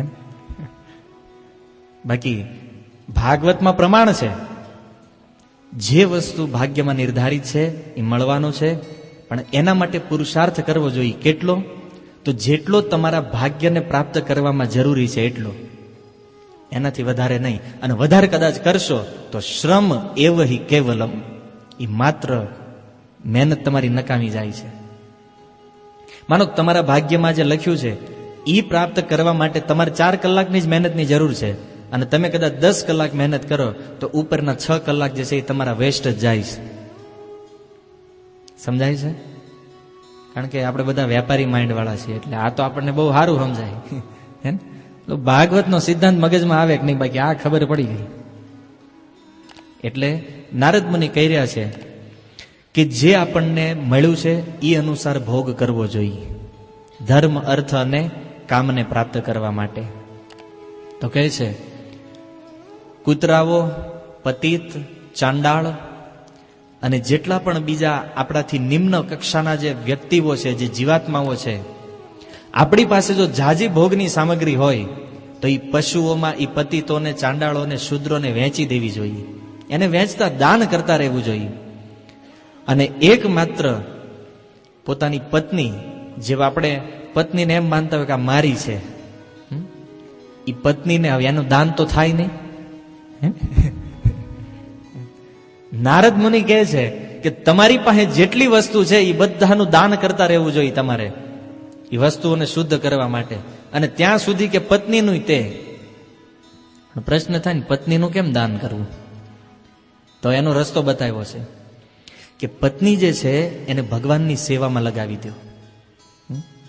ઘરે એ તમારા માટે પ્રસાદ બનાવે છે તો એને એવી શિક્ષા આપવી જોઈએ પત્નીને કે તું જે ભોગ બનાવે છો એ ભગવાનને પહેલા ભોગ લગાવો અને પછી પરિવારમાં બધાને આપવું જોઈએ.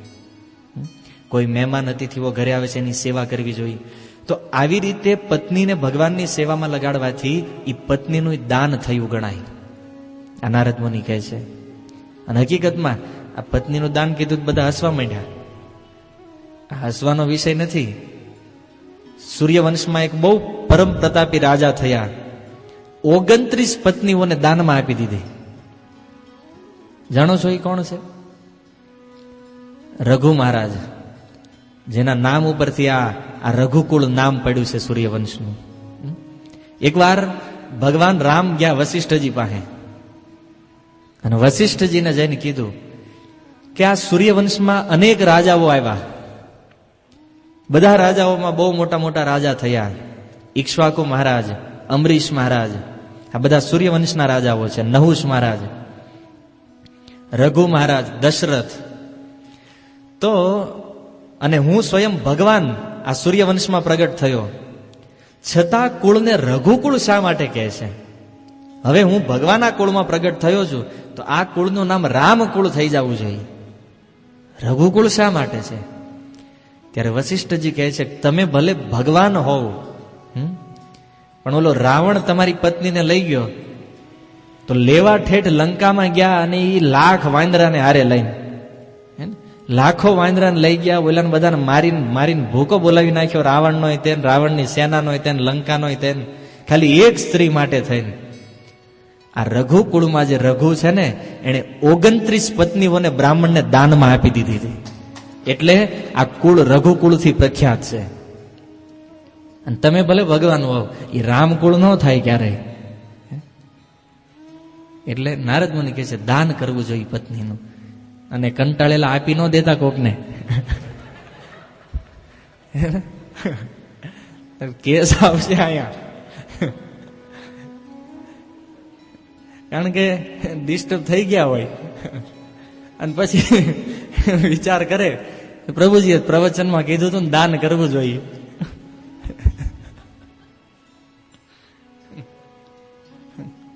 અમુક વાત સમજવા માટે હોય. ઠીક છે. તો એવી રીતે પોતાની પત્ની, પરિવાર, પુત્રો બધાને ભગવાનની સેવામાં લગાવવા જોઈએ. અને અંતમાં આવું બધું કરવાની જરૂર શું છે? તો એના માટે નારદજી કહે છે કે અંતે આ શરીરની માત્ર 3 ગતિ છે, જે ધુંધુકાર્ય બતાવી છે ભાગવત મહાત્મ્યમાં. એ જ વાતને નારદ મુનિ કહે છે. યા તો આ શરીર જે છે એ વિષ્ઠા બની જવાનું છે, કારણ આ શરીરને જો કોઈ પશુઓ ખાઈ જાય તો એ પશુઓનું મળ બની જાય. જો એ શરીરને જમીનમાં દાટી દેશું તો એ શરીરના કીડાઓ થઈ જાય, અને જો એ શરીરને બાળી નાખશું તો એ રાખનો ઢગલો થઈ અને હવામાં ક્યાંક ફેલાઈ જશે. એટલે આ તુચ્છ શરીર અને એ શરીરમાં રતિ કરવા વાળી જે પત્ની છે, એ પત્નીને છોડવા માટેની તૈયારી હંમેશા રાખવી જોઈએ. તમારા પત્નીનું નામ નારદ મુનિ બધા શ્લોકમાં આપે છે વારી ઘડીએ. તમને કદાચ થતું છે કે આ પત્નીમાં જ કેમ લાગ્યા છે નારદજી પાછા? કારણ કે એ તો બ્રહ્મચારી છે, એને કઈ અનુભવ ન હોય. બ્રહ્મચારીનો અનુભવ ન હોય કે લગ્ન કર્યા પછી શું થાય. પણ નારદ મુનિના કહેવાનું તાત્પર્ય એ છે કે આ સંસારની મોટામાં મોટી આસક્તિ જો કોઈ હોય તો એ સ્ત્રી છે. વ્યક્તિ બધું છોડી શકે પણ સ્ત્રીને ક્યારેય ન છોડી શકે. અને તમે જોવો છો વ્યવહારમાં અત્યારે 20 વર્ષનો માતા પિતાનો સંબંધ એ પત્નીના 1 વર્ષના સંબંધ સામે ટૂંકો પડે છે કે નહીં? અને એટલે આ કળિયુગમાં વૃદ્ધાશ્રમની સંખ્યા વધતી જાય છે, કારણ કે સ્ત્રી બહુ મોટી આસક્તિ છે. નારદ મુનિ કહે છે કે શરીર જેમ નષ્ટ થઈ જવાનું છે, એમ આ શરીરની અંદર આસક્તિ કરવા વાળી પત્ની જે છે એ પત્ની તે નષ્ટ થઈ જાય, અને એ આત્માનો એવો મહિમા છે કે આત્માનો મહિમા આ પૂરા આકાશને ઢાંકવા માટે સમર્થ છે. એટલે સ્વતઃ પ્રાય બધું ભગવાનમાં સમર્પિત કરવું જોઈએ. પ્રથમ શ્લોકમાં જેમ કીધું વિષ્ણુ અર્પણ, બધું ભગવાન વિષ્ણુને અર્પણ કરવું જોઈએ, અને એ અર્પણ કર્યા પછી જે કાંઈ વધે એનો આપણે ભોગ કરવો જોઈએ. કારણ કે ભગવાન તો કાંઈ ખાતા નથી. તમે કદાચ પ્લેટ લઈને જાઓ ભગવાનની સામે તો ભગવાન કાંઈ ખાઈ નથી જતા. એ 4 રોટલી મૂકી હોતી 4 પાછી આવે, પણ એ જ આપણે ગ્રહણ કરવાનું છે. ભગવાન ભલે આપણને લાગે છે નથી ખાતા, પણ ભગવાન એની ઉપર દ્રષ્ટિ કરે છે, અને ભગવાનની દ્રષ્ટિ પડવાથી એ આપણો લગાવેલો ભોગ એ પ્રસાદ થઈ જાય છે. એટલે પ્રત્યેક વસ્તુ ભગવાનને અર્પણ કરી અને પછી એને જીવનમાં ધારણ કરવી જોઈએ, જેના કારણે કર્મનું બંધન નહીં લાગે. અતિરિક્ત વસ્તુમાં અને બીજાનું જે હોય કોકનું, એની ઉપર તો ક્યારેય નજર ન નાખવી જોઈએ. આપણી માલિકીની જે વસ્તુ આ સંસારમાં નથી એની ઉપર ક્યારેય દ્રષ્ટિ ન નાખવી જોઈએ. જેમ કે કોકનું બહુ સારું ઘર હોય ને એમ થાય કે આ લઈ લેવું જોઈએ. કોઈકની વસ્તુમાં દ્રષ્ટિ નહીં. જે ભગવાને આપણને આપ્યું છે એમાં સંતુષ્ટ રહેવું જોઈએ. ઉપદેશ આગળ બહુ વિસ્તારથી છે ભક્તો, પણ આજના પ્રવચન જે સિદ્ધાંત માટે જરૂરી છે એ શ્લોકને નારદ મુનિ અહીંયા કહી અને આગળ કહે છે કે જેમ બીજા ગૃહસ્થના કાર્ય છે, માતા પિતાઓનું શ્રાદ્ધ કરવું, ઘરના વડીલોનું શ્રાદ્ધ કરવું, દાન કરવું અને ભગવાનની ભક્તિ કરતા રહેવું. અંતિમ સાર નારદ મુનિ આપે છે કે ગૃહસ્થ ત્યારે જ બને છે જ્યારે એ ભગવાનની ભક્તિ કરે છે. એટલે પ્રત્યેક લોકોએ ભક્તિમાં રહેવું જોઈએ.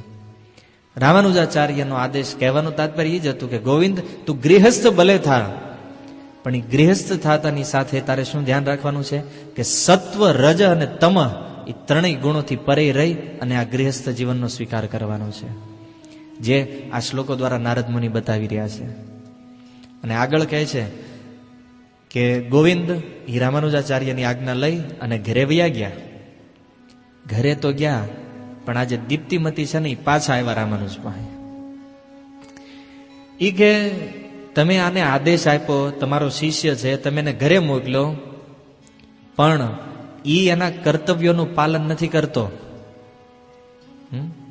લગ્નમાં કોકને ત્યાં જવાનું હોય જાતો નથી, કોઈના ઘરે જમવા નથી જાતો, પત્નીને બોલાવતો નથી, કોઈ કર્તવ્યનું પાલન નથી આનામાં, અને એ ગૃહસ્થ બનતા નથી. શું કરવું? તો રામાનુજાચાર્ય બોલાવ્યા ગોવિંદને. હવે તમને ખબર છે કે ગોવિંદને ગમે સાર પ્રગટ કરવો હોય તો એ કાંઈક લીલાનું આચરણ કરે, કાંઈક ઘટના એના જીવનમાં હોય તો બોલાવ્યા ગોવિંદને. ગોવિંદ આવ્યા અને ગોવિંદે એને પૂછ્યું એ કે મેં તને આદેશ આપ્યો છે કે તું ગૃહસ્થનું પાલન કર, શું કામ નથી કરતો? ખબર નથી તને કે ગુરુના આદેશનું પાલન જો ન કરવામાં આવે તો વ્યક્તિ નરકનો ભાગી બને છે?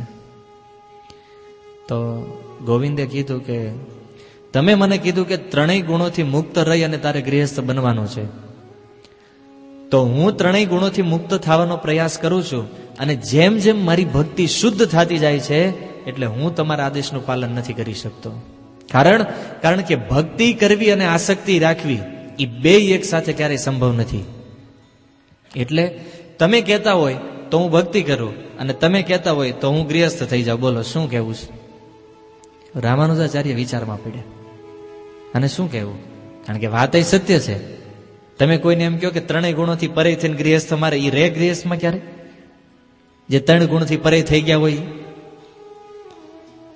રામાનુજ કે સમજી ગયા આ ભાઈ શું કહેવા માંગે છે, અને બે ક્ષણ વિચાર કરી અને કીધું કે ગોવિંદ, પ્રત્યેક વ્યક્તિએ એ જ આશ્રમનો સ્વીકાર કરવો જોઈએ જ્યાં એનું મન લાગતું હોય અને જ્યાં એનું શરીર લાગતું હોય. માનસિક અને શારીરિક રીતે વ્યક્તિ જે આશ્રમમાં રહેવા માટે સક્ષમ હોય એને ન્યા જઈને જ રહેવું જોઈએ. રામાનુજે કીધું ગોવિંદ, તારી વાત જોઈને મને લાગે છે કે તું ગૃહસ્થ આશ્રમનો અધિકારી નથી, તું સંન્યાસ આશ્રમનો અધિકારી છો. બોલાવ્યા એમના માતા દીપ્તિમતીને અને કીધું કે ગોવિંદનું મન જે છે એ ગોવિંદના વશમાં થઈ ગયું છે. ગોવિંદ મનના વશમાં નથી, મનને ગોવિંદે વશમાં કરી લીધું છે. એટલે હવે મારી એને સંન્યાસ આપવાની ઈચ્છા છે. આજની માતા કદાચ હોત ને તો હાથ પકડીને ઘરે લઈ ગઈ જ હોત. પણ દીપ્તિમતી કોઈ સામાન્ય માતા નહોતા, ભગવાનના પરમ ભક્ત હતા. અને સમજી ગયા કે ગોવિંદની ઈચ્છા જો હવે ગૃહસ્થ બનવાની નથી તો એને ફોર્સ ન કરવો જોઈએ. વાંધો નહીં, તમે એને સંન્યાસ આપી દો. માતાની રજા મળી ગઈ, માતા ઘરે પાછા, અને રામાનુજાચાર્યએ આ ગોવિંદને સંન્યાસ આપ્યો. સંન્યાસ આપી એ ગોવિંદનું નામ રાખવામાં આવ્યું મનમથ, મનનાથ એને નામ આપ્યું. પણ મનનાથ જે નામ આપ્યું એ નામ ગોવિંદે સ્વીકાર ન કર્યું. ગોવિંદે ના પાડી, આ નામ મારે નથી જોતું. કારણ કે આ મનનાથના નામથી આખું શ્રીરંગમ રામાનુજાચાર્યને ઓળખે. અને રામાનુજાચાર્યનું એક નામ હતું મનનાથ. કારણ કે જેનું મન જેના વશમાં છે એને મનનાથ કહેવામાં આવે. મનનાથ શબ્દનો અર્થ છે મનનો રાજા, મનનો નાથ. તો જેનું મન જેના કાબુમાં હોય એને મનનાથ કહે. અને ઈ મનનાથ નામ રામાનુજનું હતું, એટલે ગોવિંદે આ નામ ગ્રહણ ન કર્યું. ત્યારે ઈ જ નામને તમિલ ભાષામાં કંઈક બીજી રીતે, આ સંસ્કૃત છે, મનનાથ શબ્દ એ સંસ્કૃત શબ્દ છે, અને રામાનુજાચાર્ય મનનાથનો તમિલ અર્થ કરી અને ઈ નામ ગોવિંદને આપ્યું. ત્યારે ગોવિંદનું નામ થયું એમ પેરુમનન. થોડુંક, કારણ કે સાઉથના નામ બધા તમિલ નામ આપણી સમજમાં ન આવે. એનું નામ થયું એમ પેરુમનન, અને એમ પેરુમેનનો શોર્ટ અર્થ થાય એમ્બાર. એટલે આજે ગોવિંદ છે એનું નામ થયું એમ્બાર દાસ. અને એમ્બાર નામ જ્યારે એને પ્રાપ્ત થયું ત્યારે આગળ જતા રામાનુજાચાર્યએ જગન્નાથપુરીની અંદર એક મઠની સ્થાપના કરી અને આ ગોવિંદના નામ ઉપરથી એ મઠનું નામ આપવામાં આવ્યું એમ્બાર મઠ. આજે જગન્નાથપુરીમાં છે. જે ભક્તો ગયા છે એને ખબર છે આ એમ્બાર મઠ જગન્નાથપુરીની અંદર છે આજે. તો એમ્બાર એમનું નામ થયું. અને યામુનાચાર્ય જે બહુ પહેલા રામાનુજાચાર્યના ગુરુ થયા હતા, યાદ છે? તો આ ઘટનાઓ જ્યારે થઈ ગઈ અને સમય તો ધીમે ધીમે વીતી રહ્યો હતો, પણ રામાનુજાચાર્યના મનમાં એક વિચાર થયો કે મારા ગુરુ યામુનાચાર્ય જે છે એની 3 અધૂરી ઈચ્છા છે. યાદ આવે છે કથા? એટલે 3 આંગળી બંધ હતી યામુનાચાર્ય શરીર છોડ્યું ત્યારે, અને એ 3 આંગળીઓને ખોલવા માટે રામાનુજાચાર્યએ 3 પ્રતિજ્ઞા લીધી હતી. કઈ પ્રતિજ્ઞા હતી 3? યાદ છે કોઈને? નથી. ઠીક છે, ન રહે, કારણ કે કથા બહુ સમય પહેલા વીતી ગઈ છે. તો એ 3 પ્રતિજ્ઞાઓને પૂરી નહોતા કરી શક્યા, કારણ કે હજી સુધીના પ્રસંગમાં ક્યાંય આવ્યું નથી કે યામુનાચાર્યની ઈચ્છાને રામાનુજાચાર્યએ પૂરી કરી એવું. તો એ ઈચ્છાઓને પૂરી કરવા માટે રામાનુજાચાર્યએ શું કર્યું એ પ્રસંગને આપણે આવતા બુધવારે જોઈશું. હરે કૃષ્ણ. ખૂબ ધન્યવાદ. શીલ પ્રભુપાદ કી. નિતાય ગૌર પ્રેમાનંદે.